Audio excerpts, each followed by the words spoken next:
যে সূরাকে সামনে রেখে আজকের এই ঐতিহাসিক মাহফিলে কোরআনে কারীমের দেওয়া ৭টি বার্তা দিতে চাইছি। সেই সূরার নাম হলো সূরাতুল হুজুরাত। এই সূরা কোরআনে কারীমের ২৬তম পারায় অবস্থিত এবং এই সূরা কোরআনে কারীমের সূরার যে সিরিয়াল, সেই সূরার সিরিয়ালে ৪৯তম সূরা। এই সূরার আয়াত সংখ্যা হলো ১৮।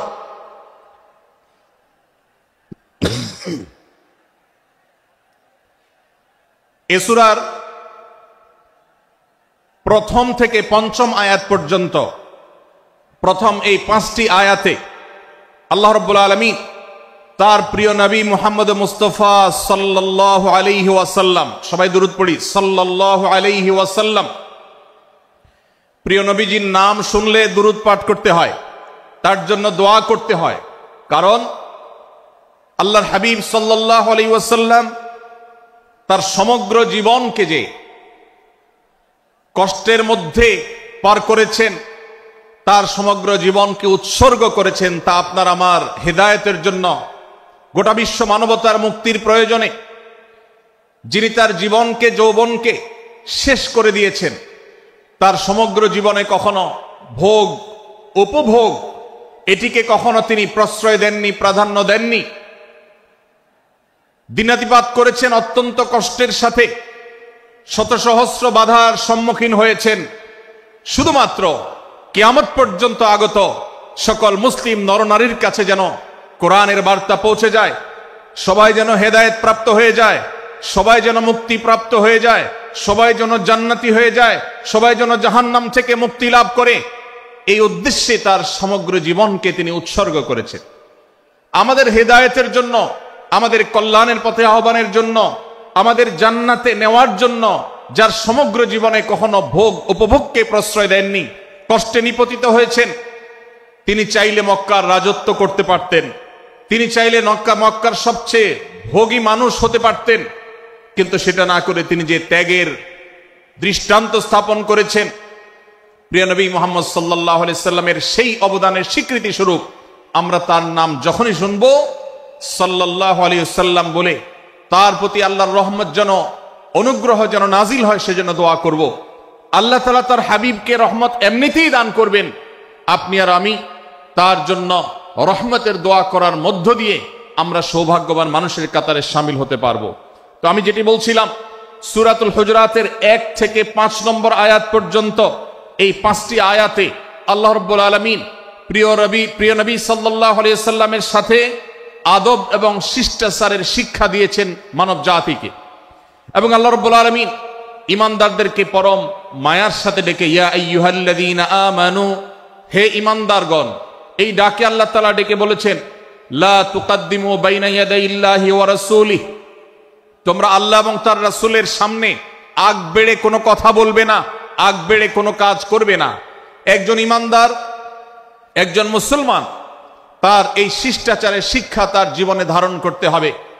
যখনই আল্লাহ কোনো কথা বলেছেন, আল্লাহ রাসূল সাল্লাল্লাহু আলাইহি সাল্লাম কোনো কথা বলেছেন, এটি নিশ্চিত হতে পারবো আমরা, তখন একজন ঈমানদার আর কখনো সেটার উপর কোনো কথা বলবে না, আগ বেড়ে কোনো কিছু করবে না, কোনো প্রকার সীমা লঙ্ঘন করবে না। ক্বাল আল্লাহ ক্বাল রাসূল, আল্লাহ বলেছেন, আল্লাহ রাসূল বলেছেন, এটি শোনার পর সে তার আপদমস্তককে সারেন্ডার করবে, সে নিজেকে আত্মসমর্পণ করবে। এরপর তার কোনো যুক্তিকে, কোনো বুদ্ধিকে, তার কোনো মতামতকে সে সেখানে আর দাঁড় করাবার চেষ্টা করবে না। এটা একজন শিষ্টাচার বিশিষ্ট ঈমানদারের বৈশিষ্ট্য। কোরআন এই শিক্ষা আমাদেরকে দিয়েছে। ভাইরা আমার, এই শিক্ষাকে ধারণ করে আমরা যারা নিজেদেরকে মুসলমান দাবি করছি, আমাদের সম্মানীয় যারা আছেন, আল্লাহকে যেরকম আমরা সম্মান করি, আল্লাহ রাসূলকে যেরকম সম্মান করি, ঠিক একইভাবে আমাদেরকে যে সমস্ত মানুষগুলোকে সম্মান করার নির্দেশ করা হয়েছে, ওলামা একরাম রয়েছেন, আমাদের বাবা মা, বয়সে বড়, শিক্ষিত, এবং যারা আমাদের শিক্ষক বৃন্দ আছেন, এভাবে যারা আমাদের সম্মানের পাত্র আছেন, সে মানুষগুলোর সামনে আগ বেড়ে যেন কোনো কিছু না করি। সে আগ বাড়াটা কথার ক্ষেত্রে হতে পারে, চলার ক্ষেত্রে হতে পারে, আচরণের ক্ষেত্রে হতে পারে, এই শিষ্টাচারের শিক্ষা সূরা হুজরাতের প্রথম আয়াতে আমাদেরকে দেয়া হয়েছে। প্রিয় ভাইরা আমার, আমাদের সমাজে আজ যে সমস্ত ভালো গুণের দুর্ভিক্ষ চলছে, ক্রাইসিস চলছে, অভাব চলছে, এর মধ্যে অন্যতম হলো আজ শিষ্টাচারের অভাব। আমাদের সমাজের চতুর্দিকে আপনি দেখতে পাবেন পরিলক্ষিত হচ্ছে। আমাদের শিশু থেকে নিয়ে কিশোর, যুবক থেকে নিয়ে মধ্যবয়স্ক সকল শ্রেণী মানুষের মধ্যে আজ আদব এবং শিষ্টাচারের ভয়াবহ অভাব আমরা দেখতে পাচ্ছি। বিশেষ করে পশ্চিমা সংস্কৃতিকে আমাদের এই স্বদেশে, আমাদের এই মুসলমানদের সমাজে জোর করে পুশ করাবার, সে সমস্ত এজেন্ডাকে বাস্তবায়ন করবার যে প্রচেষ্টা এদেশের এক শ্রেণীর মানুষকে করতে দেখা যায়, তারা এদেশের সমাজের খাঁজে বাজে থাকা ইসলামের কৃষ্টি, কালচার এবং সংস্কৃতিগুলোকে ধুয়ে মুছে পরিষ্কার করবার জন্য শত সহস্র উদ্যোগ নিয়েছে। আমাদেরকে কোরআনের শিক্ষা ধারণ করে, কোরআনের শিক্ষাকে প্রচার করে, কোরআনের শিক্ষাকে প্রতিষ্ঠিত করে ব্যক্তির মধ্যে, ঘরে, পরিবারে, সমাজে, রাষ্ট্রে, সংবিধানে, আইনে, সংসদে, সর্বত্র কোরআনের শিক্ষাকে বাস্তবায়ন করে সেই সমস্ত বিন্দেশী অপসংস্কৃতি চাপিয়ে দেওয়ার ষড়যন্ত্রকে মোকাবেলা করতে হবে ইনশাআল্লাহ। ভাইরা আমার, আর সেজন্য সূরা হুজরাতের এই শিষ্টাচারের শিক্ষা আমাদের জীবনে খুবই গুরুত্বপূর্ণ। আমরা যখনই কোনো সম্মানীয় ব্যক্তির কাছে আমরা থাকব, তাদের কথার উপরে কথা বলা, তাদের সাথে তর্ক করা, তাদের সামনে আগ বেড়ে কথা বলা, এমনকি তারা যখন চলবেন তাদের সামনে সামনে হাঁটা, এই সবগুলো কোরআনের এই শিষ্টাচারের যে শিক্ষা আছে এর পরিপন্থী। প্রিয় নবী সাল্লাল্লাহু আলাইহি সাল্লামের সময়কার একটি ঘটনা, এক ব্যক্তি তার বাবার সাথে হেঁটে যাচ্ছিলেন, বোঝা যাচ্ছিল না যে তাদের মধ্যে বাবাকে সন্তানকে। অনেক সময় বাপ সন্তানের বাহ্যিকভাবে দেখে বোঝা যায় না, এরকম কোনো কোনো ক্ষেত্রে হয়। জিজ্ঞেস করা হলো তাদেরকে, তোমাদের মধ্যে বাবাকে সন্তানকে? বলা হলো যে অমুক বাবা, অমুক সন্তান। তখন নির্দেশনা দেওয়া হলো যে সন্তান তার হাঁটা এবং চলার মধ্য দিয়ে এই বিনয়ের প্রকাশ ঘটাতে হবে, আনুগত্যের প্রকাশ ঘটাতে হবে, সম্মান এবং শ্রদ্ধার প্রদর্শন করতে হবে, যার মধ্য দিয়ে বোঝা যায় যে কে সন্তান আর কে বাবা, এর জন্য জিজ্ঞেস করতে না হয়। আজ আমাদের যারা তরুণ আছি, আমরা যুবক আছি, আমরা অনেকেই পশ্চিমা সংস্কৃতি দ্বারা প্রভাবিত হয়ে আমরা শিষ্টাচারের এই গণ্ডি এবং সীমানা পার হয়ে চলে গেছি। কোরআন আমাদেরকে শিষ্টাচারের শিক্ষা দিচ্ছে যে আমরা সিনিয়রদের সামনে বিনয়ের সাথে আচরণ করব, তাদের সামনে সামনে চলা থেকে বিরত থাকব, যথাসম্ভব তাদেরকে অনুসরণ করার চেষ্টা করব, তাদের সাথে কথা হবে, তাদের আগ বেড়ে কথা হবে না, তাদের কোনো জিজ্ঞাসা থাকলে সেটার উত্তর হবে বিনয়ের সাথে। এই শিষ্টাচারের শিক্ষা আমাদেরকে দেয়া হয়েছে। এবং একইভাবে সূরা হুজরাতের প্রথম বার্তার মধ্যে নবী সাল্লাল্লাহু আলাইহি সাল্লামের সাথে আরেকটি শিষ্টাচার শেখানো হয়েছে, তা হলো আল্লাহ রাব্বুল আলামিন আমাদের কণ্ঠকে, আমাদের আওয়াজকে, আমাদের কথাকে নবী সাল্লাল্লাহু আলাইহি সাল্লামের কথার চাইতে যেন আগ বেড়ে না যায়, তার চাইতে যেন উঁচু কণ্ঠে আমরা কথা না বলি, তার চাইতে যেন উচ্চ স্বরে কথা না বলি, সেই শিক্ষা দিয়েছেন, সেই শিষ্টাচারের শিক্ষা আমাদেরকে দেওয়া হয়েছে। ভাইরা আমার, প্রিয় নবী সাল্লাল্লাহু আলাইহি সাল্লামের সাহাবীরা নবী সাল্লাল্লাহু আলাইহি সাল্লামের প্রতি আদব এবং শিষ্টাচার এত বেশি প্রদর্শন করতেন যে নবী করিম সাল্লাল্লাহু আলাইহি সাল্লামের প্রতি এই শিষ্টাচারের কথা যখন বলা হয়, সাহাবীরা অনেকে নবী করিম সাল্লাল্লাহু আলাইহি সাল্লামের সাথে কথা বলতে রীতিমতো ইতস্তত বোধ করছিলেন যে কিভাবে কথা বলবো, না জানে জোরে হয়ে যায় এবং তাতে না জানে আমি বেয়াদবের কাতারে শামিল হয়ে যাই, শিষ্টাচার বহির্ভূত কাজ করে ফেলি। এবং আল্লাহ তাআলা যে সতর্কীকরণ করেছেন সূরা হুজরাতের এই 1 থেকে 5 নম্বর আয়াতের মধ্যে, তার আওতায় আমি না জানে পড়ে যাই।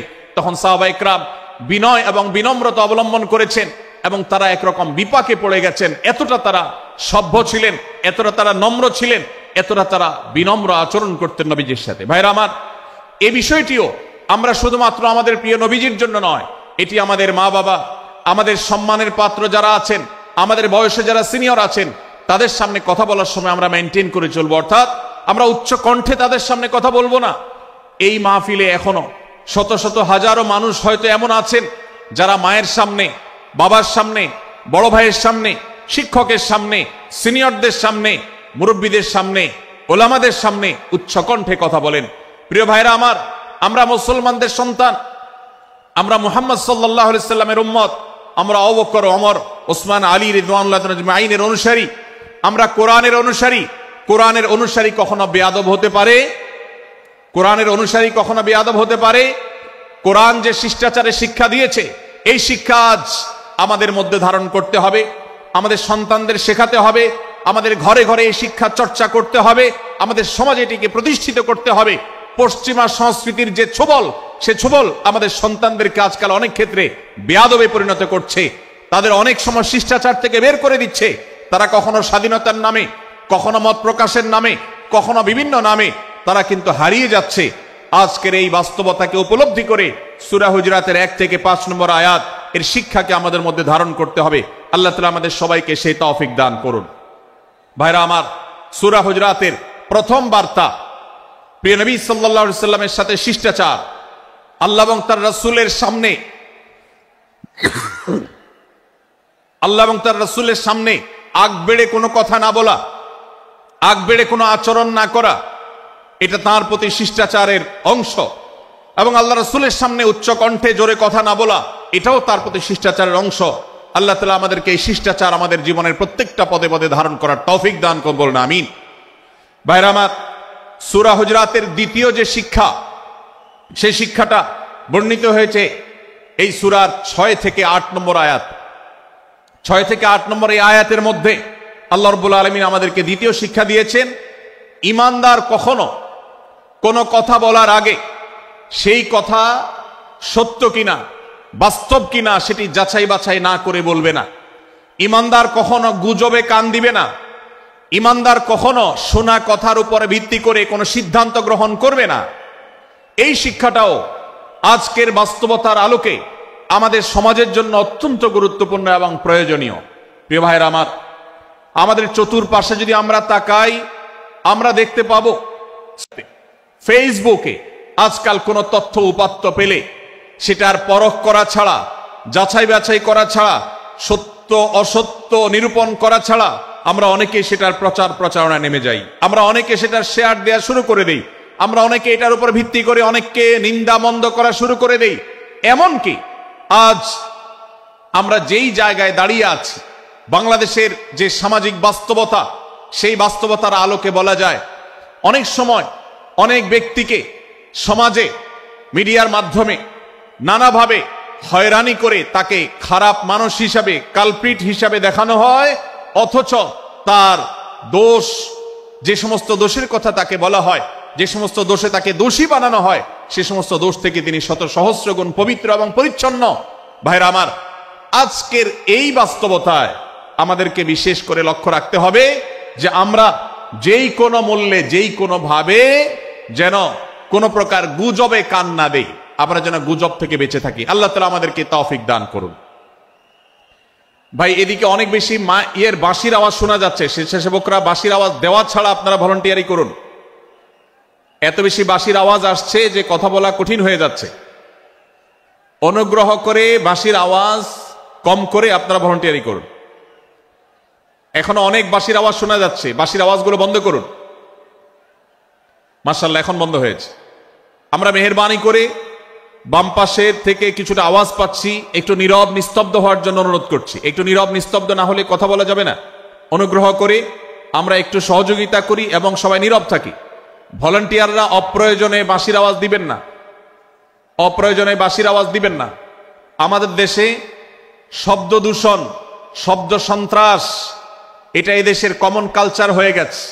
রাস্তায় যাবেন, প্রয়োজনে অপ্রয়োজনে গাড়ির হর্ন বাজাবে। যে কোনো প্রোগ্রামে যাবেন, প্রয়োজনে অপ্রয়োজনে বাঁশি বাজানো হবে। কদিন আগে 31st নাইট গেছে, আপনারা দেখেছেন। এত প্রচার প্রচারণা, এত সতর্কীকরণের পরেও, আইন শৃঙ্খলা রক্ষাকারী বাহিনী এত সতর্ক থাকার পরেও আপনারা দেখেছেন এক শ্রেণীর বুদ্ধি প্রতিবন্ধীরা তারা 31st নাইট উদযাপনের নামে শব্দ সন্ত্রাস করেছে। শত শত হাজারো মানুষের কষ্টের কারণ হয়েছে। প্রিয় ভাইরা আমার, ধর্ম হোক আর রাজনীতি, বিনোদন হোক আর আনন্দ হোক, যেই কোনো নামে যদি শব্দ সন্ত্রাস সৃষ্টি করে বা অতিরিক্ত শব্দ দূষণ করে, শব্দ সৃষ্টি করে মানুষকে অতিষ্ঠ করার কারণ হয়, সেটা কোনো সভ্য সমাজের দৃশ্য হতে পারে না। আমরা সেই ইসলামের অনুসারী যে ইসলামে আমাদের প্রিয় নবী সাল্লাল্লাহু আলাইহি ওয়াসাল্লাম মসজিদে নববীতে তার একান্ত পরিবেশের মধ্যে এক সাহাবী জোরে কোরআন তেলাওয়াত করছিলেন। তিনি তাকে বলছিলেন, তুমি কোনো বধির রবকে শোনাচ্ছ না, তোমার রব সবকিছু শুনতে পান, অতএব তুমি তোমার এই উচ্চ কণ্ঠের তেলাওয়াত দিয়ে আশপাশে মানুষের ডিস্টার্বের কারণ হবে না। আমরা সেই ইসলামের অনুসারী, অতএব ওয়াজ মাহফিলের মাধ্যমেও যাতে কোনো মানুষ অতিষ্ঠ না হয়, মাইক ব্যবস্থাপনা সেভাবে করাটা মাহফিল কর্তৃপক্ষের যেমন কর্তব্য, ঠিক একইভাবে রাজনৈতিক সভা সমাবেশের নামে কিংবা বিয়ে বিনোদনের নামে যদি শব্দ সন্ত্রাস করা হয়, শব্দ দূষণ করা হয়, অতিরিক্ত শব্দ এর মাধ্যমে যদি মানুষকে অতিষ্ঠ করা হয়, তাহলে সেটি কখনো কোনো সভ্য সমাজের কাজ হতে পারে না। প্রিয় ভাইরা, এই জন্য আপনারা যারা তরুণ আছেন বয়সে, আপনাদেরকে আমি অনুরোধ করতে চাই, বিবাহ অনুষ্ঠানকে কেন্দ্র করে, আকিকাকে কেন্দ্র করে, নানা অনুষ্ঠানকে কেন্দ্র করে যে শব্দ সন্ত্রাস আমাদের দেশে হয়, এটি আমাদেরকে থামাতে হবে ইনশাআল্লাহ। আমরা যদি সবাই সজাগ হয়ে যাই, আমরা যদি সবাই সতর্ক হই, সচেতন হই, ইনশাআল্লাহ এই যে শব্দ দিয়ে মানুষকে কষ্ট দেওয়ার অপসংস্কৃতি, বিশেষ করে ভিনদেশী যে অপসংস্কৃতি আমদানি করা হয়েছে, এই অত্যাচার এদেশে থামাতে হবে ইনশাআল্লাহ। আল্লাহ আমাদের সবাইকে তৌফিক দান করুন। ভাইরা আমার, আমরা আমাদের আশেপাশে কোনো তরুণরা যদি এরকম শব্দ করে, গান বাজিয়ে অন্য মানুষকে অতিষ্ঠ করে, ঈদের সময় দেখা যায় বিশেষ করে সে সমস্ত যুবকদেরকে কাউন্সিলিং করতে হবে, তাদেরকে বোঝাতে হবে যে তোমার আনন্দ কখনো আরেকজনের বেদনার কারণ হতে পারে না। বহু হার্টের রোগী আছেন, বহু অসুস্থ মানুষ আছেন, বহু ছোট শিশু আছে যাদের কষ্টের কারণ হয়। বিধায় আমরা কখনো আমাদের শব্দ দিয়ে কাউকে কষ্ট হতে দিব না। আল্লাহ আমাদের সবাইকে তৌফিক দান করুন। মাশাআল্লাহ, অনেকটা নীরব নিস্তব্ধ হয়েছে। আমি যে জায়গাটা ছিলাম আবার সেখানে ফিরে যাই। সূরা হুজুরাতের দ্বিতীয় শিক্ষার কথা বলছিলাম ভাইরা। 6 থেকে 8 নম্বর আয়াত যদি আপনি পাঠ করেন সূরা হুজুরাতের, আপনি দেখতে পাবেন সেখানে আল্লাহ রাব্বুল আলামিন ঈমানদারদেরকে যেই কোনো সংবাদ, যে কোনো তথ্য, বিশেষ করে অনির্ভরযোগ্য সূত্র থেকে যখন পাবে, ফাসিক থেকে যখন শুনবে, যার ভিতরে আল্লাহর ভয় নাই সেরকম মানুষ থেকে যখন পাবে, সেই সংবাদ তথ্য উপাত্ত যাচাই করা ছাড়া সেই সংবাদ যেন বলে না বেড়ায়। আপনি শহরে যান কিংবা গ্রামে, শিক্ষিত দেখুন কিংবা অশিক্ষিত, সর্বশ্রেণীর মানুষের মধ্যে আজ এই ব্যাধি দেখতে পাবেন চরম আকার ধারণ করেছে। কারোর ব্যাপারে কোনো নেগেটিভ কথা শুনেছেন, কোনো মন্দ কথা শুনেছেন, সে কথার প্রচার প্রচারণা শুরু করে দেন। সেটা কি সঠিক কিনা, সেটা কি সত্য কিনা, সেটা কি যথার্থ কিনা, সেটা কোনো প্রপাগান্ডা কিনা, সেটা কোনো মিথ্যাচার কিনা, সেটা কোনো গুজব কিনা, এটা যাচাই করার প্রয়োজন অনুভব করে না।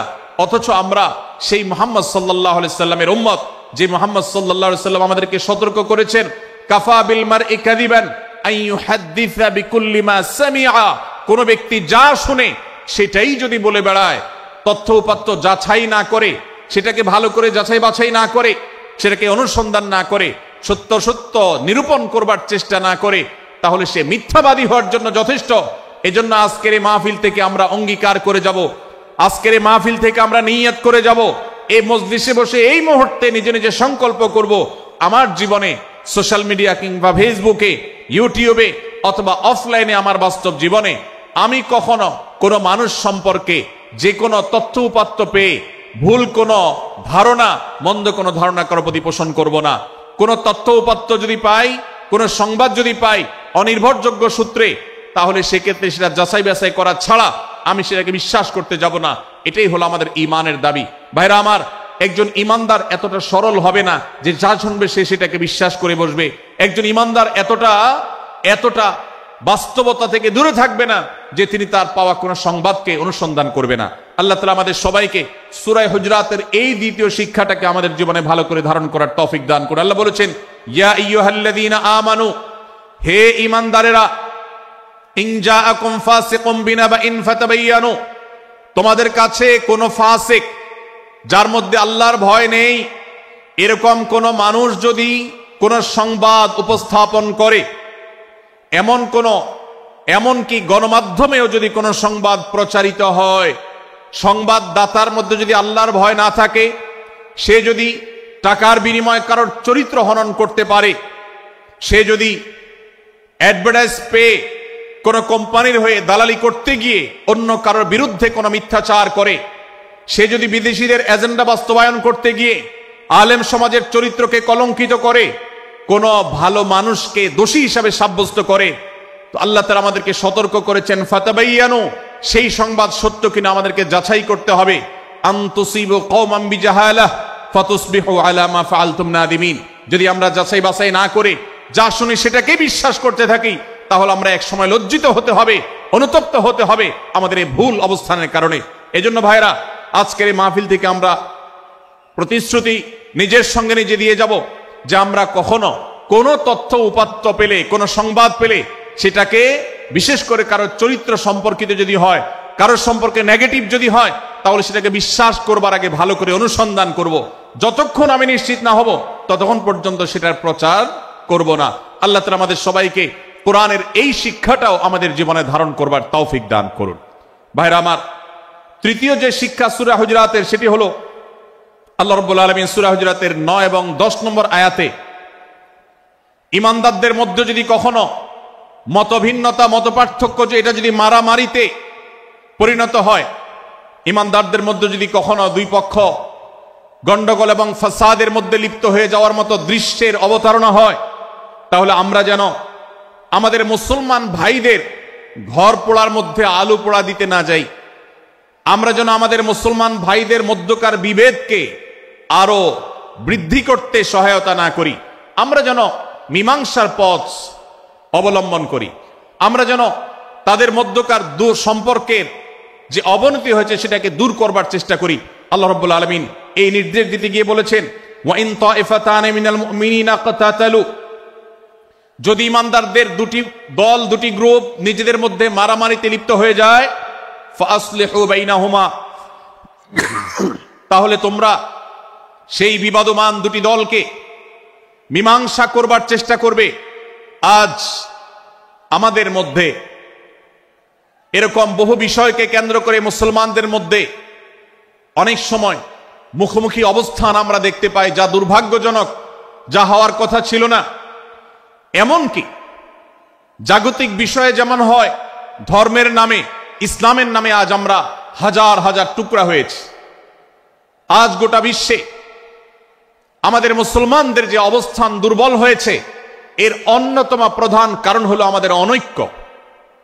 আমরা যদি আজ আহলে কিবলা, আহলে সুন্নাহ ওয়াল জামাআতের অনুসারীরা নানান মত এবং পথের অনুসারী হওয়া সত্ত্বেও, নানান থট এবং পন্থার অনুসারী হওয়া সত্ত্বেও, আমরা যদি মৌলিক বিষয়গুলোর উপর সবাই ঐক্যবদ্ধ থাকতাম, আমরা যদি আল্লাহ তাআলার দেওয়া ইত্তিহাদ মাল ইখতিলাফ, বৈচিত্র্যময় ঐক্য, বিভিন্ন বিষয় মতভিন্ন থাকা সত্ত্বেও মৌলিক বিষয়ে ঐক্যমতে আমরা যদি থাকতে পারতাম, আমাদের মধ্যে যদি মুসলিম ভ্রাতৃত্ববোধ থাকতো, আমাদের মধ্যে যদি বলয় ভিত্তিক যে দেয়াল আর প্রাচীরগুলো আছে সেগুলো যদি না থাকতো, তাহলে আজ বাংলাদেশের বাস্তবতা হলো, বাংলাদেশে আল্লাহর কোরআন, আল্লাহ রাসূল সাল্লাল্লাহু আলাইহি ওয়াসাল্লামের হাদিসের আলোকে বাংলাদেশ আজ অটোমেটিক পরিচালিত হতো, ঠিক কিনা বলেন? আমরা যদি আজ ঐক্যবদ্ধ থাকতাম, তাহলে এদেশের হাতে গোনা যাবে এরকম স্বল্প সংখ্যক নাস্তিকেরা, ইসলাম এবং মুসলমানদের শত্রুরা, তারা আমাদেরকে নিয়ে তারা আজ যে খেলা খেলছে, আমাদেরকে যে তারা শাসন করছে, আমাদেরকে যে তারা তাদের অধীনস্থ করে রাখছে, আমাদের উপরে যে আজ ভিনদেশি কালচার চাপিয়ে দিচ্ছে, আমাদের উপরে তারা যে আজ কর্তৃত্ব করছে, আমাদেরকে আজ টুকরা টুকরা করছে, এই দুঃসাহস তারা কোনোদিন দেখাতে পারতো না যদি আমরা ঐক্যবদ্ধ থাকতাম। ভাইরা আমার, এই জন্য আমরা সব বিষয়ে সবাই একমত হব না। আজকের এই মাহফিলে যত মানুষ এসেছেন সবাই সব বিষয়ে একমত নন। এমনকি আজকের এই মাহফিল কর্তৃপক্ষ যে আয়োজন করছেন 3 দিন ব্যাপী, এই মাহফিলে আপনারা দেখেছেন এখানে কওমি এবং আলিয়া উভয় জায়গা থেকে বক্তা নির্বাচন করা হয়েছে, অসাধারণ সমন্বয় করা হয়েছে। এটি একটি ঐক্যের বার্তা। আমরা আশা করব মাঠ পর্যায়ে আমরা যারা কাজ করব, আমরা প্রত্যেকে আমাদের অন্য মতের, ভিন্ন মতের যে সমস্ত মুসলমান ভাইরা আছেন, তার সাথে আপনার কোনো থটগত মত পার্থক্য থাকতে পারে, চিন্তাগত কোনো ভিন্ন মত থাকতে পারে, কিন্তু দিন শেষে তিনি আপনার মুসলমান ভাই, তার আল্লাহ আর আপনার আল্লাহ এক। তার রাসূল এবং আপনার রাসূল এক, তার কিবলা এবং আপনার কিবলা এক, তার কোরআন আর আপনার কোরআন এক, তার নামাজ আর আপনার নামাজ এক, তার রোজা আর আপনার রোজা এক, তার যাকাত এবং আপনার যাকাত এক, তার সাথে আপনার মোটা এবং মৌলিক বিষয়ে কোনো মত পার্থক্য নাই। অতএব ছোটখাটো বিষয়কে কেন্দ্র করে আপনি যদি তাকে আপনার প্রতিপক্ষ মনে করেন, আপনি যদি তাকে আপনার শত্রু মনে করেন, এটা হবে আপনার ইসলামের জন্য, আপনার জন্য, এদেশের মুসলমানদের জন্য সবচেয়ে বড় ভুল। ভাইরা আমার, হারদুই হযরত আশরাফ আলী থানভী রহমতুল্লাহ আলাইহির সর্বশেষ খলিফা আবরাল হক সাহেব রহমতুল্লাহ আলাইহি বলতেন, दीन के हर काम करने वालों को रफीक समझो फरीक न समझो। যারাই আল্লাহর দ্বীনকে বুলন্দ করবার জন্য, যারাই আল্লাহর দ্বীনকে সেবা দেওয়ার জন্য, খেদমত করার জন্য কাজ করছে, তার পদ্ধতি তোমার থেকে ভিন্নতর হতে পারে। তাকে তুমি তোমার বন্ধু মনে করো, সহযাত্রী মনে করো, পথযাত্রী মনে করো, সহযোদ্ধা মনে করো, তোমার প্রতিপক্ষ মনে করবে না। প্রিয় ভাইরা আমার, আজ বাংলাদেশে ইসলাম যতটা পিছিয়ে আছে তার প্রধান কারণ হলো আমাদের অনৈক্য। আজ আমরা যদি আমাদের মধ্যকার যে সমস্ত দেয়াল এবং প্রাচীরগুলো, অদৃশ্য প্রাচীরগুলো উঠে আছে, যেগুলো আমাদের মুসলিম ভ্রাতৃত্বকে ভেঙে খান খান করে দিয়েছে, টুকরো টুকরো করে দিয়েছে, যদি আজ আমরা সে সমস্ত অদৃশ্য প্রাচীরগুলো দূরে সরাতে পারতাম, আমার ভিন্ন মতের ভাইকে যদি আমার ভাই মনে করতে পারতাম, তার যদি আমি কল্যাণকামী হতে পারতাম, আল্লাহর কোরআনের ঘোষণা অনুযায়ী এই মুসলমানদের ঐক্যবদ্ধ শক্তিকে দমাবার শক্তি পৃথিবীর কারোর নাই, কারোর নাই, কারোর নাই। আজ আমার ভাইয়েরা ফিলিস্তিনে মার খাচ্ছে, যদি আজ গোটা বিশ্বের মুসলমানরা আমরা ফিলিস্তিনে মুসলমানদের উদ্ধারের ব্যাপারে ঐক্যবদ্ধ থাকতাম, ফিলিস্তিনে মুসলমানের দিকে চোখ তুলে তাকাবার শক্তি বিশ্বের কোনো কাফেরদের থাকতো না। আজ যদি আমরা আমাদের মুসলমান নির্যাতিত ভাইদের ব্যাপারে সারা বিশ্বের মুসলমানরা ঐক্যবদ্ধ অবস্থান গ্রহণ করতে পারতাম, মুসলমানের দিকে চোখ তুলে তাকাবার শক্তি বিশ্বের কোনো কারোর থাকতো না। ভাইরা আমার, গোটা বিশ্বে ঐক্য প্রতিষ্ঠা করা আপনার আমার মতো সাধারণ মানুষের দ্বারা হয়তো সম্ভবপর হবে না, কিন্তু আমরা যারা মাঠ পর্যায়ে কাজ করছি, আমি আপনাদেরকে করজোড় করে অনুরোধ করতে চাই। আমি জানি আপনার এলাকাতে, আপনার মহল্লাতে আপনার সাথে অন্য মুসলমান ভাইদের অনেক ক্ষেত্রে মতভিন্নতা আছে। সেটা রাজনৈতিক দৃষ্টিভঙ্গির ক্ষেত্রে হতে পারে, সেটা ধর্মীয় থট এবং মানহাজ মাযহাব মাসলাকগতভাবে হতে পারে, সেটা অন্য কোনো ইস্যুভিত্তিক মত পার্থক্য হতে পারে। আল্লাহর জন্য, আল্লাহর ওয়াস্তে, আল্লাহর ওই আয়াতকে মেনে আমল করার চেষ্টা করি আমরা। আল্লাহ বলেছেন, ওয়া'তাসিমু বিহাবলিল্লাহি জামিআন ওয়া লা তাফাররাকু, তোমরা আল্লাহর রশিকে সবাই ঐক্যবদ্ধভাবে আঁকড়ে করে ধরো, ঐক্যবদ্ধভাবে আল্লাহর রশিকে আঁকড়ে ধরো, তোমরা পরস্পর বিচ্ছিন্ন হয়ে যেও না। আমরা অনেক ফরজের কথা শুনেছি, নামাজ রোজা ফরজ আমরা জানি, বাবা মার প্রতি সদ্ব্যবহার করার ফরজের কথা আমরা জানি, আত্মীয়তার সাথে সুসম্পর্ক, আত্মীয়তার বন্ধন রক্ষার কথা আমরা জানি, ফরজ হওয়ার কথা জানি, কিন্তু মুসলমানদের ঐক্যবদ্ধ থাকতে হবে এই ফরজের কথা আমরা অনেকেই জানি না। ভাইরা আমার, মুসলমানদেরকে আল্লাহ রাব্বুল আলামিন ঐক্যবদ্ধ থাকার নির্দেশ দিয়েছেন। এই ঐক্যটা এর মানে এই নয় যে সবাই এক মতের হয়ে যাবে সব বিষয়ে। বিভিন্ন বিষয়ে আমাদের মধ্যে মত পার্থক্য থাকবে, তারপরে আমরা একে অন্যের সহযোদ্ধা হব, সহযাত্রী হব, আমরা একে অন্যের কল্যাণকামী হব, একে অন্যের ভালো চাইব। আমার ভিন্ন মতের মুসলমানের কোনো ক্ষতিতে আমি খুশি হব না, তার ক্ষতিতে আমি কষ্ট পাবো, তার সাফল্যকে আমি এনজয় করব, আনন্দিত হব। এটা যদি করতে না পারি তো আমি কখনো খালেস এবং সাচ্চা মুসলমান হতে পারলাম না। আল্লাহ তাআলা আমাদের অন্তরগুলোকে উদার করে দিন, ব্রড করে দিন, প্রশস্ত করে দিন, বড় করে দিন, উম্মার ঐক্যের প্রয়াসী হওয়ার তৌফিক দান করুন, বলুন আমিন। ভাইরা আমার, আমরা মহল্লায় মহল্লায়, এলাকায় এলাকায়, মসজিদে মসজিদে, আমাদের নিজস্ব বলয়ে, নিজস্ব অঙ্গনে আমরা চেষ্টা করব ভিন্ন ভিন্ন মতের মুসলিম ভাইকেও আমার ভাই হিসাবে আঁকড়ে ধরার, আপন করার। ডক্টর খন্দকার আব্দুল্লাহ জাহাঙ্গীর রাহিমাহুল্লাহ এই অঞ্চলের সন্তান।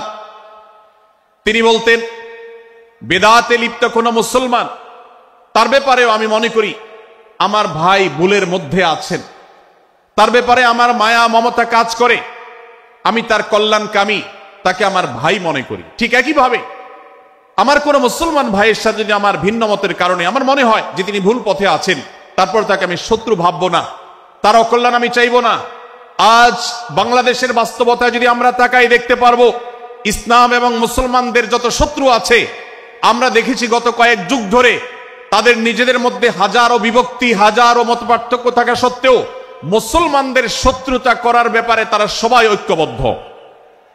অথচ আমরা মুসলমানরা আমাদের আল্লাহ আমাদের রাসূল আমাদের কোরআন আমাদের কিবলা আমাদের সবকিছু এক হওয়া সত্ত্বেও ছোটখাটো বিষয়কে নিয়ে আমরা আমাদের মধ্যকার বিভেদের প্রাচীরগুলোকে দাঁড় করিয়ে রেখেছি, যার কারণে আমরা গোটা বিশ্বে যেমন মার খাচ্ছি আমাদের এই প্রিয় মাতৃভূমিতেও আমরা সংখ্যায় সবচেয়ে বেশি হয়েও আমরা কালচারালি মাইনরিটি হয়ে আছি, সংস্কৃতিতে আমরা সংখ্যালঘু হয়ে আছি, সব ক্ষেত্রে আমাদেরকে ইগনোর করা হয়। 4 লক্ষ মসজিদের এদেশে 4 লক্ষ ইমাম আছেন, 4 লক্ষ মুয়াজ্জিন আছেন। এই মসজিদগুলো এদেশে এর নেটওয়ার্ক যতটা শক্তিশালী, এদেশের সকল রাজনৈতিক দলগুলোর নেটওয়ার্ককে যদি একত্র করা হয় মসজিদগুলোর মতো এতটা শক্তিশালী নেটওয়ার্ক এদেশের সমাজে নাই। কিন্তু ওলামা একরামকে ইগনোর করা হয়, মুসলমানদের ইগনোর করা হয়, এদেশের আইনে কোরআন এবং সুন্নাহ এদেশের মুসলমানদের ধ্যান ধারণাকে কখনো বিবেচনায় আনা হয় না। এই যে মুসলমানদের আজ দুরবস্থা এর অন্যতম প্রধান কারণ হলো আমাদের হাজার হাজার ভাগে বিভক্তি। এই বিভক্তির দেয়ালগুলোকে তুলতে হবে কি হবে না? যদি হয় তাহলে আপনি নিজে থেকে শুরু করে দিন। আপনি যেই মতই লালন করেন না কেন আপনার ভিন্ন মতের মুসলমানকে আপনি ভাই মনে করবেন, তার সাথে বুক মিলাতে আপনার কষ্ট হবে না, তার সাথে বসতে আপনার অসুবিধা হবে না।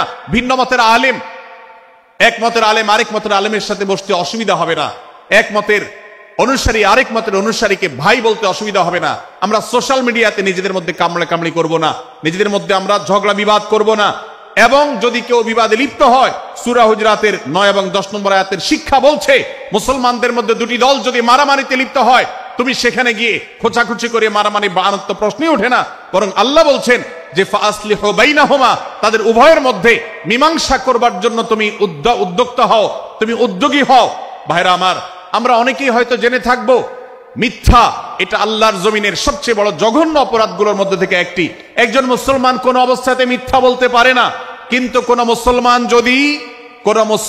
যদি অন্য মুসলমানের সাথে কখনো বিবাদ বিতণ্ডায় লিপ্ত হয়ে যায়, দুজন মুসলমান বা দুটি বলয় দুটি পক্ষ দুটি গোষ্ঠী মুসলমানদের তাদের মধ্যে যদি কোনো বিষয় যদি ভুল বুঝাবুঝি তৈরি হয়, ভিন্ন মত সৃষ্টি হয়, একে অন্যের সাথে শত্রু ভাবাপন্ন হয়ে যায়, তাহলে তাদের দুইজনের মধ্যে বা দুই পক্ষের মধ্যে মীমাংসা করবার জন্য কেউ যদি মিথ্যা কথাও বলে, অর্থাৎ আপনি এক পক্ষের কাছে গিয়ে বললেন ভাই আপনি যাকে এত খারাপ মনে করছেন, যার ব্যাপারে আপনি এতটা রাগান্বিত হয়ে আছেন, আমি তো জানি তিনি আপনার ব্যাপারে অনেক সফট চিন্তা রাখেন, আপনার ব্যাপারে অনেক ইতিবাচক ভাবনা রাখেন, আপনার ব্যাপারে অনেক সুধারণা পোষণ করেন।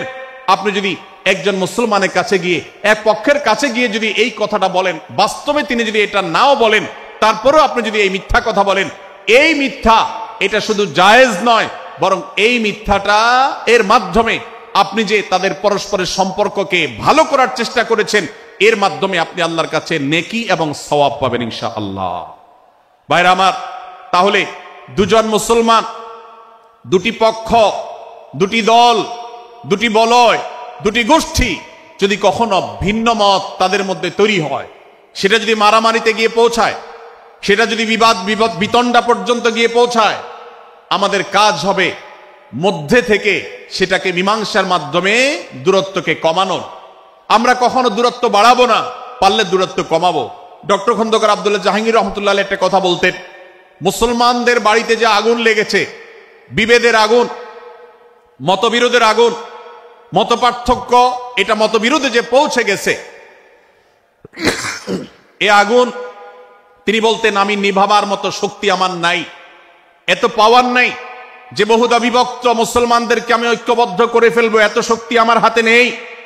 কিন্তু একটা শক্তি আমার কাছে আছে ভাই, সেটা হলো যে বিবাদমান মুসলমানদের মধ্যে বিবাদ যেন আর না বাড়ে, বিবাদের যে আগুন লেগেছে সে আগুনে যেন আর ঘি ঢালা না হয়, কেরোসিন ঢালা না হয়, সেজন্য আমি ভূমিকা রাখতে পারি। আমি আপনাদেরকে বিনয়ের সাথে অনুরোধ করতে চাই, যত বিষয় নিয়ে আমাদের মুসলমানদের পরস্পরের মত পার্থক্য আছে, হতে পারে সেটা মাসআলা নিয়ে, হতে পারে সেটা রাজনৈতিক অবস্থানকে কেন্দ্র করে, হতে পারে অন্য কোনো বিষয়কে কেন্দ্র করে, আল্লাহর ওয়াস্তে আপনি বিভেদ মিটাতে পারেন আর না পারেন, বিভেদ যেন না বাড়ে সেজন্য আপনি অবস্থান গ্রহণ করবেন, বিভেদ বাড়ার ক্ষেত্রে কোনো ভূমিকা পালন করবেন না, এবং সব সময় উম্মার ঐক্য প্রয়াস চালাবেন, উম্মার ঐক্য চেষ্টা করবেন। আল্লাহর কাছে আপনি যে দোয়াগুলো করেন এর মধ্যে একটা দোয়া যেন এটাও থাকে, হে আল্লাহ, আমরা বহুদা বিভক্ত হয়ে গেছি, আমরা টুকরা টুকরা হয়ে গেছি, যার কারণে তোমার ভাষ্য অনুযায়ী ফাতাফশালু ওয়া তাযহাবা রিহুকুম, আজ আমাদের শক্তি শেষ হয়ে গেছে, আমরা দুর্বল হয়ে গেছি। আজ বাংলাদেশের বাস্তবতা যদি আমরা বলি, যে দেশের 90-95 ভাগ মানুষ মুসলমান, সে দেশে আজ হাতে গোনা কিছু নাস্তিক, কিছু ইসলাম বিদ্বেষী, মুসলমান বিদ্বেষীরা, তারা আমাদেরকে আজ উঠা বসা করায়, তারা আমাদের আইন নির্ধারণ করে, তারা আমাদের শাসক নির্ধারণ করে, তারা আমাদের সব বিষয়গুলোকে নির্ধারণ করে দেয়। আমাদের সন্তানরা পাঠ্যপুস্তকে কি পড়বে সেটাও ইসলাম বিদ্বেষীরাই ঠিক করে দেয়। ভাইরা আমার, এই অবস্থার যদি পরিবর্তন চাই তাহলে আমাদের মধ্যকার দূরত্বগুলো কমাতে হবে। এজন্য আপনার দোয়ার মধ্যে আল্লাহর কাছে নিবেদন করুন, আল্লাহ আপনি আমাদের মধ্যকার বিভেদগুলো কমিয়ে দিন, আল্লাহ আমাদের ওলামাদেরকে ঐক্যবদ্ধ করে দিন, আল্লাহ আমাদেরকে ইত্তেহাদ মাল ইখতিলাফ, বৈচিত্র্যময় ঐক্য, মতভিন্ন থাকা সত্ত্বেও মৌলিক বিষয় ঐক্যবদ্ধ হওয়ার তৌফিক দান করুন। সীসাঢালা প্রাচীরের মতো আমাদেরকে কাঁধে কাঁধ মিলিয়ে আল্লাহ এবং তার রাসূল সাল্লাল্লাহু আলাইহি সাল্লামের আদেশ নিষেধকে ব্যক্তি, সমাজ, পরিবার, রাষ্ট্রে সর্বত্র বাস্তবায়নের জন্য কাজ করার তৌফিক দান করুন। আমরা আমাদের দোয়ার মধ্যে মুসলমানদের ঐক্যের জন্য দোয়া করব তো ইনশাআল্লাহ। আল্লাহ তাআলা আমাদেরকে সেই তৌফিক দান করুন। ভাইরা আমার, তাহলে সূরা হুজুরাতের তৃতীয় শিক্ষা বলছিলাম 9 থেকে 10 নম্বর আয়াতে আল্লাহ রাব্বুল আলামিন মধ্যে যদি কখনো বিবাদ, বিতণ্ডা, মারামারি, হানাহানি সৃষ্টি হয় তাহলে সেটিকে মীমাংসা করবার কথা বলেছেন। অতএব যদি কোনো স্বামী স্ত্রীর মধ্যেও কখনো মনোমালিন্য তৈরি হয়, আপনার যদি সেখানে ভূমিকা রাখবার সুযোগ থাকে, আপনি চেষ্টা করবেন উভয়ের মধ্যে দূরত্বটা কমাবার জন্য।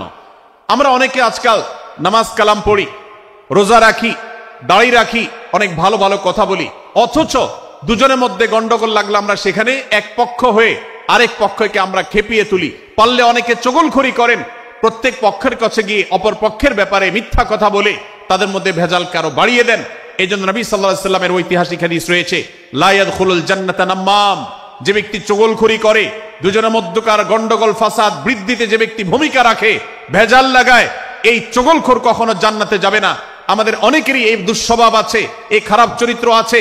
সূরা হুজুরাত এই যেন আমাদের আজকের যে সমাজ বাস্তবতা আছে, আমাদের যে ব্যাধি আছে, ব্যক্তিগত পর্যায়ে আমাদের পরিবারের, সমাজের সর্বত্র যে ব্যাধিগুলো ছেয়ে গেছে, সূরা হুজুরাতের প্রতিটি আয়াত যেন সেই ব্যাধির সবচেয়ে বড় মহৌষধ, সেটা যেন সবচেয়ে বড় প্রতিষেধক, সেটা যেন সবচেয়ে বড় সমাধান।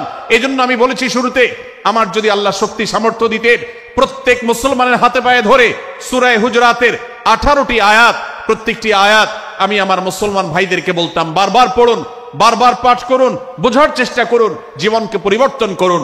এদেশে নামাজি মুসলমান আপনি কম বেশি পাবেন, এদেশে রোজাদার মুসলমান কম বেশি পাবেন, এদেশে হজ আদায়কারী মুসলমান কম বেশি পাবেন, এদেশে তাসবিহরত মুসলমান কম বেশি পাবেন, কিন্তু এদেশে আচার আচরণ, কাজ কারবার, আখলাক এবং বান্দার হক এবং অধিকার, অন্যের অধিকার সংশ্লিষ্ট বিষয়ে সচেতন মুসলমান আপনি খুব বেশি পাবেন না। আর এই জন্যই আমাদের জান্নাতের পথে অনেক বড় অন্তরায় হয়ে আছে। আজ আমাদের চরিত্রগুলো নষ্ট হয়ে গেছে। আমরা নামে মুসলমান, আমরা চগলখড়ি করি, আমরা নামে মুসলমান, দুজনের মধ্যে গন্ডগোল সৃষ্টি করে দেই। গন্ডগোল আগে থেকে সৃষ্টি থাকলে সেটাকে বাড়াবার চেষ্টা করি। আমরা নামে মুসলমান, আমাদের শিষ্টাচার নাই, আদব নাই, লেহাজ নাই। এই জন্য সূরা হুজুরাতের প্রতিটি আয়াত আমাদেরকে শিক্ষা দেয়। আল্লাহ তাআলা আমাদের সকলকে এই শিক্ষাগুলো আজকের এই মাহফিল থেকে আমাদের বুকের ভেতরে পরম যত্ন সহকারে নিয়ে যাওয়ার এবং আমাদের জীবনকে পরিবর্তন করার তৌফিক দান করুন। ভাইরা আমার, তৃতীয় এই শিক্ষাটি শেষ করে আমি বলতে চাচ্ছি, চতুর্থ আয়াতে আল্লাহ রাব্বুল আলামিন আমাদেরকে বলেছেন, আমরা যেন কেউ কাউকে নিয়ে বিদ্রূপ না করি, ব্যঙ্গ না করি, কেউ কাউকে যেন বাজে নামে না ডাকি, কেউ যেন কাউকে খোঁচাখুচি না করি, কেউ যেন কাউর নাম বিকৃত করে তাকে না ডাকি।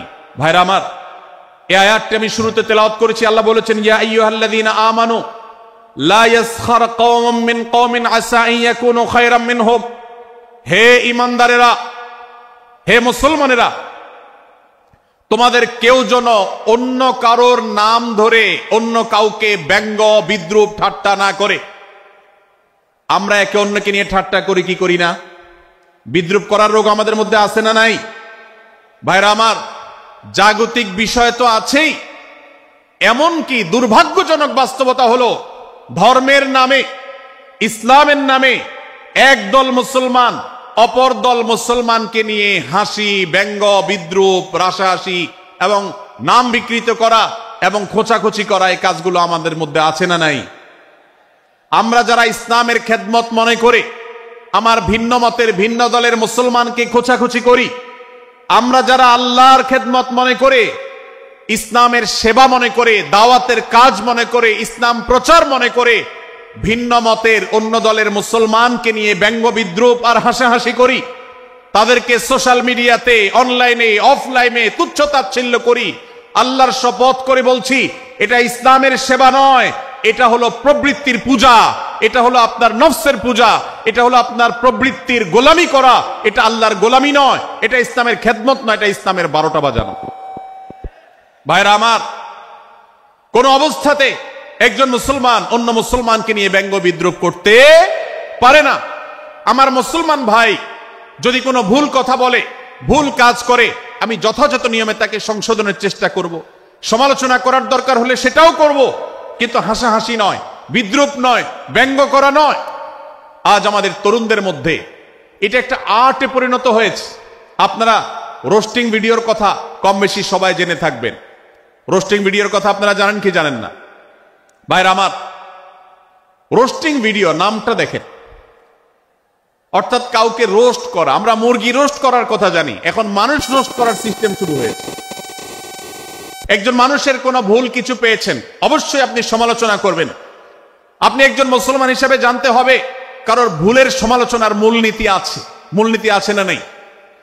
কোরআন এবং সুন্নাহর বাতানো যে প্রিন্সিপাল, সেটাকে লক্ষ্য করে, সেটাকে আমলে নিয়ে, সেটাকে ধরে ধরে যদি আপনি সমালোচনা না করেন, তাহলে আপনার এই সমালোচনা এটাই আপনাকে জাহান্নামে নেওয়ার কারণ হতে পারে। ভাইরা আমার, আপনি কাউকে রোস্ট করার নামে, কাউকে সমালোচনা করার নামে, হতে পারে কেউ ভুল করেছেন, কিন্তু সেটা করতে গিয়ে যদি তার অধিকার নষ্ট করেন, আপনি সীমা ছাড়িয়ে চলে যান, আপনি যদি ব্যঙ্গ বিদ্রুপ করে হারামের পর্যায়ে চলে যান, তাহলে সূরা হুজরাতের আয়াতের আলোকে আপনি কবিরা গুনাহে লিপ্ত হলেন। আমরা অনেকে আছি যে ব্যক্তিগত পর্যায়ে এই বিদ্রুপ করাটাকে আমরা কোনো বিষয় মনে করছি না। সোশ্যাল মিডিয়াতে অনেকগুলো ভিডিও ক্লিপ আছে, আপনাদের চোখে নিশ্চয়ই পড়েছে, আমার চোখে বহু পড়েছে, যে অনেক সময় দেখা যায় বিনোদনের নামে কাউকে খোঁচাখুচি করা, কাউকে অপমান করা, কাউকে হয়তো ধাক্কা দিয়ে পানিতে ফেলে দেয়া, কাউকে কষ্ট দেয়া, কাউকে হয়তো প্রতারিত করা, এটাকে আমরা এনজয় করি। অনেক ভিডিও ক্লিপে দেখা যায় এভাবে কাউকে কোনোভাবে অপমানিত করে, কাউকে কোনোভাবে ধোকা দিয়ে বোকা বানিয়ে আমরা এনজয় করি, আমরা হাসাহাসি করি। আমাদের রুচি নষ্ট হতে হতে আজ এই পর্যায়ে এসেছে যে এটা আমাদের এনজয়ের বিষয় হয়েছে, এটা আমাদের আনন্দের বিষয় হয়েছে। ভাইরা আমার, সূরা হুজরাতের এই আয়াত, অর্থাৎ 11 নম্বর আয়াত, এই আয়াত বলছে আমাদের জন্য কোন মুসলমানকে, কোন মানুষকে ব্যঙ্গ বিদ্রুপ করা হারাম। কোন মুসলমানকে ব্যঙ্গ বিদ্রুপ করা কি হারাম। অতএব আপনি রসিকতা করেও যদি কারোর সাথে ব্যঙ্গ বিদ্রুপ করেন এবং সেটা যদি তার মনে কষ্ট হওয়ার কারণ হয়, তিনি যদি সমাজের মানুষের কাছে হেয় প্রতিপন্ন হন, তাহলে ইসলামী শরিয়ার দৃষ্টিকোণ থেকে সারা বিশ্বের সমস্ত ওলামাদের ঐক্যমতে সেটা হারাম। আমরা চুরি করা হারাম জানি, আমরা ডাকাতি করা হারাম জানি, আমরা মাদক সেবন করা হারাম জানি, আমরা নামাজ ত্যাগ করা হারাম জানি। এই সমস্ত হারাম থেকে আমরা অনেকেই বেঁচে থাকি, কিন্তু আমি আমার মুসলমান ভাইয়ের চরিত্র হনন করছি, শুধুমাত্র সাধারণ জীবনযাত্রার ক্ষেত্রে করছি তা নয়, এমনকি ধর্মের নামে, ইসলাম প্রচারের নামে, দাওয়াতের নামে আমরা আমাদের প্রতিপক্ষ মুসলমান ভাইকে নিয়ে অনেক সময় ব্যঙ্গ বিদ্রুপ করি, হাসাহাসি করি, তাকে ছোট করি, তাচ্ছিল্য করি, হেয় করি, তার সম্মানহানি করি। আমরা জানি না আমাদের প্রিয় নবী সাল্লাল্লাহু আলাইহি ওয়াসাল্লাম এর একটা হাদিস আমাদের সামনে রয়েছে, সহিহ মুসলিমে বর্ণিত হয়েছে।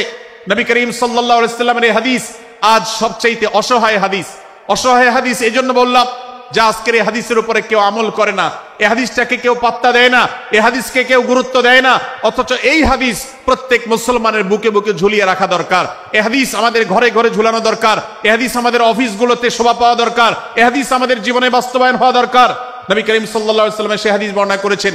আবু হুরায়রা রাদিয়াল্লাহু তাআলা আনহু তিনি বলেছেন, লা তাহাসাদু, লা তাহাসাদু, হে মুসলমানরা তোমরা কেউ কাউকে কখনো হিংসা করবে না, কেউ কাউকে হিংসা করবে না। আমাদের মধ্যে হিংসা আছে না নাই? হিংসা আছে না নাই? আমরা একে অন্যকে হিংসা করি। একদল মুসলমান অন্য দল মুসলমানকে হিংসা করে, কেউ কারো ভালো দেখতে পারে না। ভাইরা আমার, আল্লাহ নবী বলেছেন লা তাহাসাদু, তোমরা একে অন্যকে হিংসা করো না। ওয়ালা তানাজাসু, কেনা বেচা করতে গিয়ে কেউ কাউকে ধোঁকা দিও না, প্রতারণা করো না। ওয়ালা তাবাগাদু, তোমরা একে অন্যের সাথে শত্রুতা বিদ্বেষ পোষণ করবে না। ওয়ালা তাদাবারু, তোমাদের কেউ যেন কারোর পেছনে লেগে না থাকে, কাউকে অবজ্ঞা যেন না করে। ওয়ালা ইয়াবি আহাদুকুম আলা বাই'i আখিহি, এবং তোমাদের কেউ যেন আরেকজনের কেনাবেচার উপরে সেখানে ইন্টারফেয়ার করে সে যেন সেখানে কোন প্রকার ক্ষতিগ্রস্ত কাউকে না করে। ওয়াকুনু ইবাদাল্লাহি ইখওয়ানা, হে মুসলমানরা তোমরা আল্লাহর বান্দা ভাই ভাই হয়ে থাকো। তোমাদের মধ্যে মতপার্থক্য থাকুক, দলগত মতপার্থক্য, অবস্থানগত মতপার্থক্য, থটগত মতপার্থক্য, মাযহাব মাসলাবগত মতপার্থক্য থাকুক, কিন্তু তোমরা আল্লাহর বান্দা ভাই ভাই হয়ে থাকো। এক দলের মুসলমানকে আল্লাহ তাআলা ভাই ভাই হতে বলেন নাই, এক গ্রুপের মুসলমানকে আল্লাহ ভাই ভাই হতে বলেন নাই, এক বলয়ের মুসলমানকে আল্লাহ ভাই ভাই হতে বলেন নাই, নিজ দলের মুসলমানের সাথে আল্লাহ ভাই ভাই থাকতে বলেন নাই। আল্লাহ বলেছেন সকল মুসলমানদের সাথে ভাই ভাই হয়ে থাকার জন্য, ভ্রাতৃত্বের বন্ধনে থাকার জন্য। এজন্য আল্লাহ নবী সাল্লাল্লাহু আলাইহি ওয়াসাল্লাম সে নির্দেশ করেছেন। আল্লাহ নবী সাল্লাল্লাহু আলাইহি ওয়াসাল্লাম আরো বলেছেন আল মুসলিমু আখুল মুসলিম, মুসলমান মুসলমানের ভাই, লা ইয়াজলিমুহু ওয়ালা ইয়াখযুলুহু, কোন মুসলমান কোন মুসলমানকে জুলুম করতে পারে না, তার আইল ঠেলতে পারে না, তার জমি দখল করতে পারে না, তার অধিকার নষ্ট করতে পারে না, তাকে কথা দিয়ে অত্যাচার করতে পারে না। ওয়ালা ইয়াখযুলুহু, তাকে অপমানিত করতে পারে না, লাঞ্ছিত করতে পারে না। ওয়ালা ইয়াকযিবুহু, তার সাথে মিথ্যা বলতে পারে না। ওয়ালা ইয়াহকিরুহু, তাকে তাচ্ছিল্য করতে পারে না। আত্তাকওয়া হাহুনা, আত্তাকওয়া হাহুনা, আত্তাকওয়া হাহুনা। নবীজি তিনবার নিজের বুকের দিকে তাকিয়ে দেখিয়েছেন তাকওয়া এখানে, তাকওয়া এখানে, তাকওয়া এখানে। আমাদের অন্তরকে ভালো করতে হবে, সমস্ত মুসলমানদের জন্য উদার হতে হবে, কলিজাকে বড় করতে হবে, মনটাকে ব্রড করতে হবে, প্রশস্ত করতে হবে, অন্য মুসলমানকে ভাই মনে করতে হবে। কোন ভিন্ন মতের মুসলমানের সাথে শত্রুতা পোষণ করা যাবে না। ভাইরা আমার, অতএব এই হাদিসকে সামনে রেখে এই হাদিসের শেষ অংশে নবী সাল্লাল্লাহু আলাইহি ওয়াসাল্লাম বলেছেন আল মুসলিমু কুল্লুল মুসলিমি আলাল মুসলিমি হারামুন দমুহু ওয়া মালুহু ওয়া ইরদুহু। এক মুসলমানের জন্য অন্য মুসলমানের তিনটি জিনিসকে আল্লাহ তাআলা হারাম করে দিয়েছেন। কোন মুসলমানের রক্ত এটা প্রবাহিত করা, কাউকে হত্যা করা যেরকম হারাম, কোন মুসলমানের সম্পদ অন্যায়ভাবে আপনি ভোগ করবেন, দখল করবেন, মেরে দিবেন, এটা হারাম। ঠিক একইভাবে কোন মুসলমানের সম্মান নষ্ট করবেন, ইজ্জত নষ্ট করবেন, সম্ভ্রম নষ্ট করবেন, অপমান করবেন, এটাকে আল্লাহ তাআলা হারাম করেছেন। আল্লাহ তাআলা আমাদের সবাইকে অন্য মুসলমানদের ব্যাপারে এরকম দায়িত্বশীল ভূমিকা রাখার তৌফিক দান করুন, বলুন আমিন। ভাইরা আমার, সূরা হুজরাতের 4 নম্বর আয়াতের এই শিক্ষাকে ধারণ করে আমরা কারোর প্রতি ব্যঙ্গাত্মক আচরণ করব না। অনেক মুসলমান আছেন অন্য মুসলমানদের নাম ধরে ধরে বিদ্রুপ ব্যঙ্গ করেন, নাম বিকৃত করেন। অনেক সময় আমরা রসিকতা করেও আমাদের অনেকের নাম বিকৃত করি। আল্লাহ সুবহানাহু ওয়া তাআলা এটাকে হারাম করেছেন।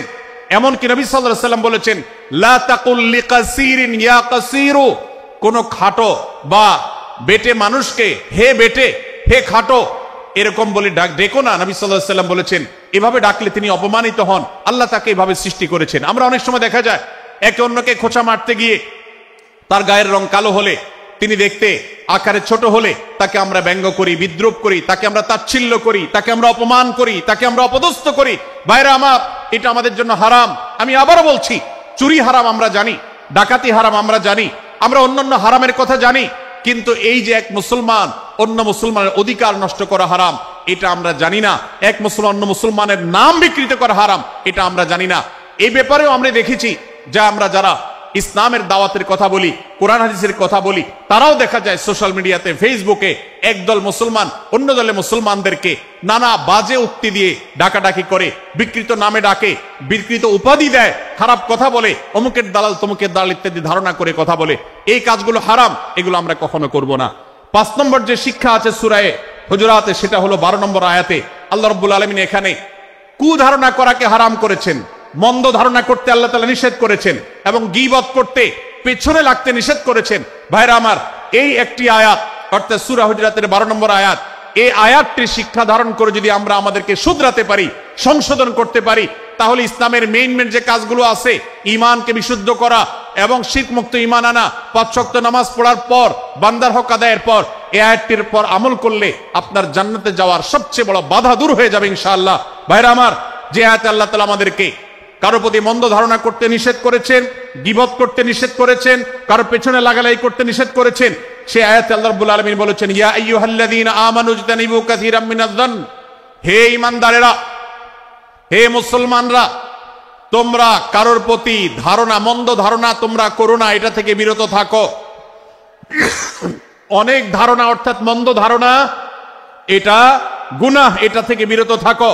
ইন্না বা'দায-যন্নি ইসম, কারণ কিছু কিছু ধারণা অর্থাৎ যেগুলো মানুষের সম্পর্কে কোনো তথ্য উপাত্ত ছাড়া নিছক ধারণা প্রসূত মন্দ ধারণা করা হয়, সেগুলো গুনাহের কারণ, সেগুলো অপরাধের কারণ, সেগুলো কবিরা গুনাহ, সেগুলো পাপাচার, সেগুলো আল্লাহর অসন্তুষ্টির কারণ, সেগুলো আল্লাহর অবাধ্যতার কারণ।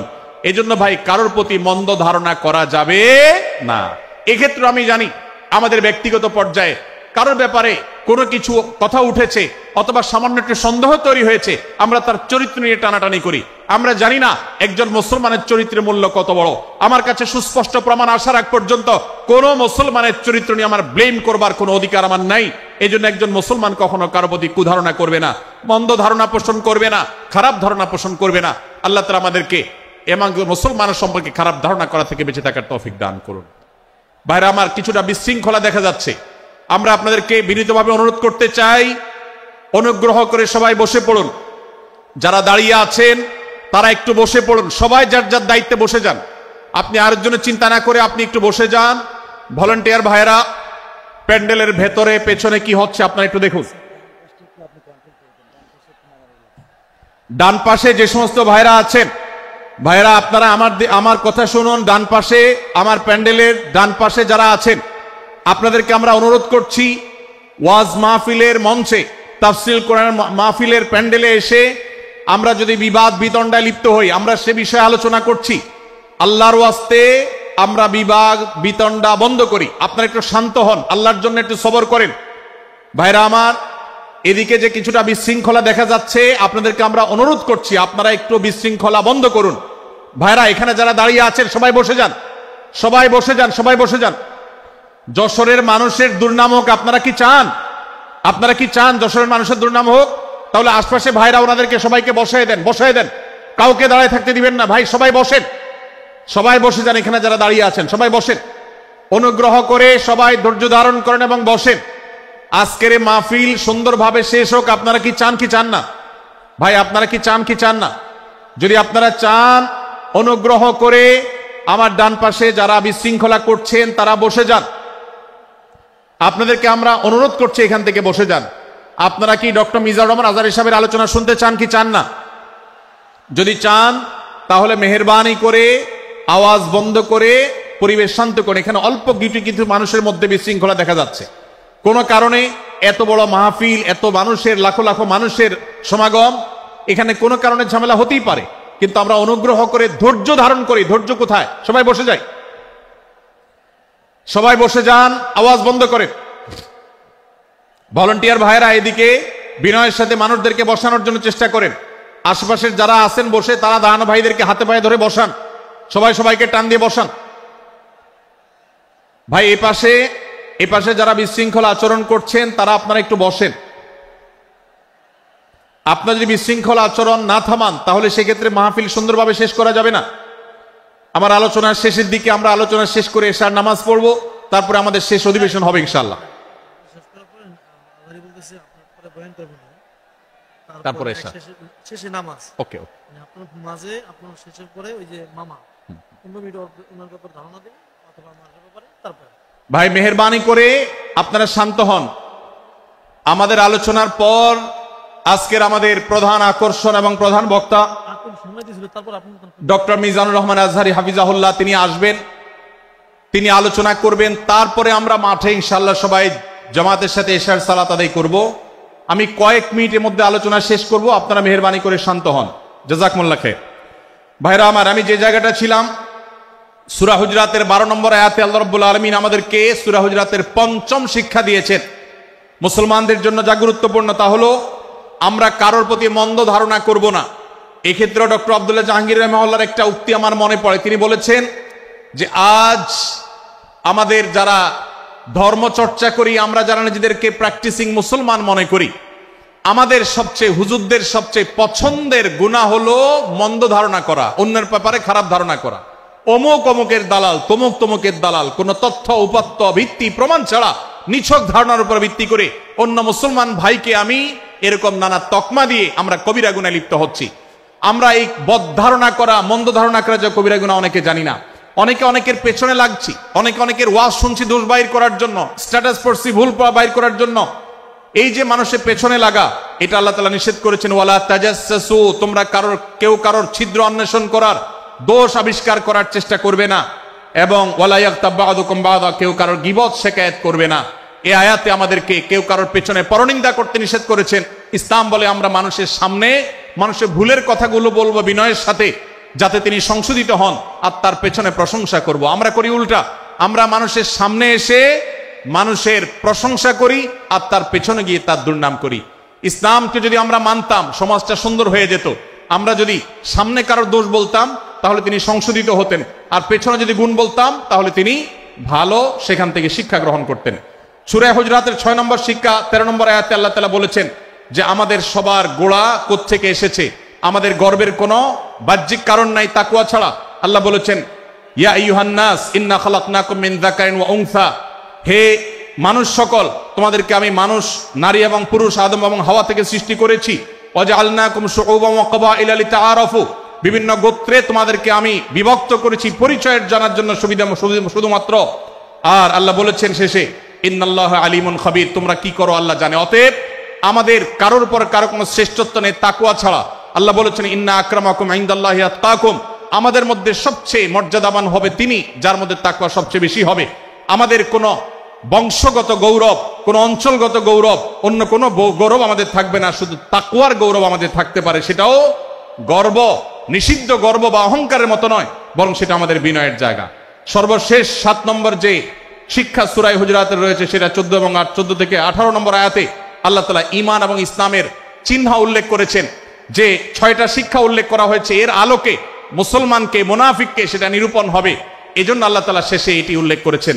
এই 7টি শিক্ষাকে ধারণ করে আমরা আমাদেরকে ভালো মুসলমান হিসেবে গড়ে তোলার চেষ্টা করব, আমাদের জীবনকে সাজাবার চেষ্টা করব। আল্লাহ তাআলা আমাদের সবাইকে তৌফিক দান করুন। আমি আবারও এক নজরে বলে শেষ করছি, সূরা হুজরাত কোরআনে কারীমের 26তম পারার একটি সূরা, 49 নম্বর সূরা, কোরআনের 18টি আয়াতের আছে। প্রথম থেকে 5 নম্বর আয়াত পর্যন্ত আল্লাহ রাসূলের সাথে আদব লেহাজ বজায় রাখা, শিষ্টাচার মেনটেন করা এবং সম্মানীয় ব্যক্তিদের সাথেও এখান থেকে আমরা শিক্ষা নিয়ে আদব লেহাজ বজায় রাখা, তাদের সামনে আগ বেড়ে কথা না বলা, আগ বেড়ে কাজ না করা, উচ্চকণ্ঠে কথা না বলায় শিক্ষা আল্লাহ দিয়েছেন। দ্বিতীয়ত, আমাদেরকে কোনো সংবাদ, বিশেষ করে অনির্ভরযোগ্য তথ্যের সংবাদ শুনে আমাদেরকে কারোর ব্যাপারে ধারণা করার আগে আল্লাহ তাআলা আমাদেরকে যাচাই করার শিক্ষা দিয়েছেন। আমরা যেন গুজবে, আমরা যেন ধারণা প্রসূত কোনো তথ্যে আমরা যেন কান না দেই, সেই শিক্ষা আল্লাহ আমাদেরকে দিয়েছেন। এটি 6 থেকে 8 নম্বর আয়াতে, 9 থেকে 10 নম্বর আয়াতে আল্লাহ তাআলা মুসলমানদের 2 গ্রুপের মধ্যে গন্ডগোল দেখা দিলে মীমাংসা করতে বলেছেন। এবং 4 নম্বর শিক্ষা 11 নম্বর আয়াতে বিদ্রুপ করতে নিষেধ করেছেন আল্লাহ তাআলা, কারণ নাম ধরে ব্যঙ্গ করাকে হারাম করা হয়েছে। এবং 5 নম্বর শিক্ষা 12 নম্বর আয়াতে আল্লাহ তাআলা দিয়েছেন, কারো প্রতি মন্দ ধারণা করা যাবে না, কারোর পেছনে লাগা যাবে না, এবং কারোর মন্দ নামে কাউকে ডাকা যাবে না, কারোর সমালোচনা তার পেছনে করা যাবে না, এগুলোকে হারাম করা হয়েছে। 6 নম্বর শিক্ষা 13 নম্বর আয়াতে আল্লাহ বলেছেন, আমাদের সবার মধ্যে কারোর কোনো শ্রেষ্ঠত্ব নাই তাকওয়া ছাড়া।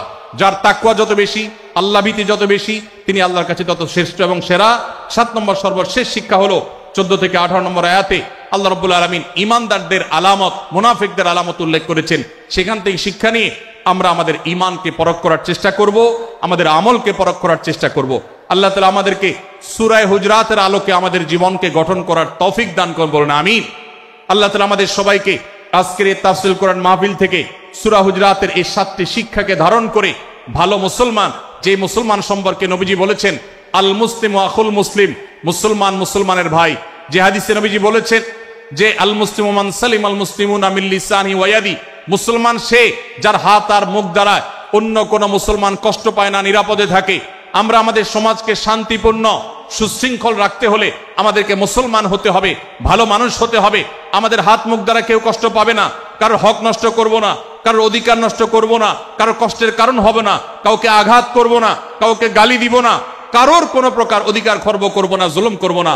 আল্লাহ তাআলা আমাদের সবাইকে কোরআন এবং হাদিস যে মুসলিমের চিত্র অঙ্কন করেছে, কোরআন এবং হাদিসে মুসলিমের যে রূপরেখা বর্ণনা করেছে, কোরআন এবং হাদিসে যে আদর্শ মুসলমানের চিত্র উপস্থাপন করেছে, আল্লাহ আমাকে আপনাকে আমাদের সবাইকে সেই মুসলমান হওয়ার তৌফিক দান করুন, বলুন আমিন। ভাইরা আমার, আমরা মুসলমানরা যদি কোরআন হাদিসের আলোকের সে আদর্শ মুসলমান হতে পারি, বিশ্বের মানচিত্র পরিবর্তন হতে সময় লাগবে না, বাংলাদেশের পরিস্থিতি পরিবর্তন হতে সময় লাগবে না। তবে সবকিছুর আগে আমাদেরকে বদলাতে হবে, আমাদেরকে মুসলমান হতে হবে, কোরআন এবং হাদিসের বাস্তব অনুসারী হতে হবে। প্রকৃত কোরআন হাদিসের অনুসারী হতে পারলেই ইনশাআল্লাহ ইসলামের জয় হবে, কোরআন হাদিসের বিজয় হবে, মুসলমানদের বিজয় হবে, মুসলমানদের দুর্দিনের পরিবর্তন আসবে। আমরা বিশ্ববাসীকে দেখাতে পারবো আমরা সবচেয়ে আদর্শবাদী, আমরা বিশ্বের মানবতার সবচেয়ে বড় আমরা অনুসারী এবং মানবতাকে সবচেয়ে বেশি প্রতিষ্ঠাকারী। আল্লাহ তাআলা আমাদের সবাইকে বিশ্ব মানবতাকে, আমাদের ইসলামের সৌন্দর্যকে আমাদের ব্যক্তি জীবনে চর্চা করার মধ্য দিয়ে, পরিবার এবং সমাজের চর্চা করার মধ্য দিয়ে ইসলামের সৌন্দর্যকে আল্লাহ তাআলা তুলে ধরার তৌফিক দান করুন। জাযাকুমুল্লাহু খায়রা ওয়া আখিরু দাওয়ানা আলহামদুলিল্লাহি রাব্বিল আলামিন। ওয়াসসালামু আলাইকুম ওয়া রাহমাতুল্লাহি ওয়া বারাকাতুহু।